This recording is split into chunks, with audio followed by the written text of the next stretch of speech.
Let's bring in Hassan Barari. He's a Professor of International Affairs at Qatar University. Good to have you with us again. I just want to pick up on something that Steph actually just said in occupied East Jerusalem, was this potential thought that if Israel doesn't target Iran directly, its proxies might be hit. Therefore, Yemen and Syria come into the frame. What do you think the options there are? Well, obviously, Iran cannot afford not to respond to any Israeli attack against its own soil.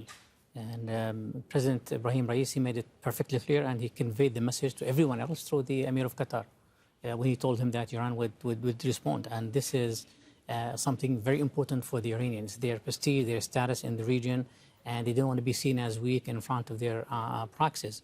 So when Israel attacked their consulate, they retaliated the way they did. Now, Israel is also feels that it should retaliate and respond to the Iranian attack, and this actually will create a vicious circle.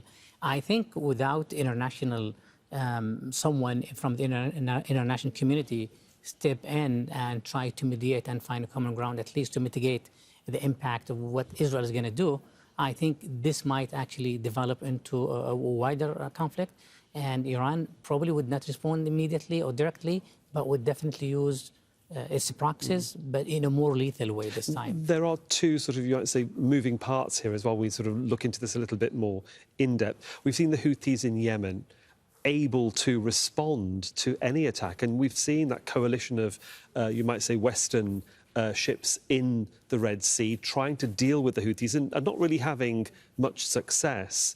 And then you have this statement made by the Europeans, especially the US as well, that they will not support Israel if Israel attacks again.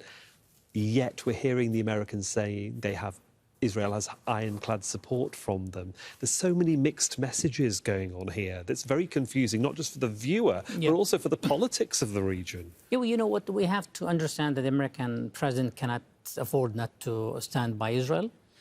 So when he said on many occasions that, it's like strong support for Israel, it doesn't mean that he sanctioned what Israel is going to do.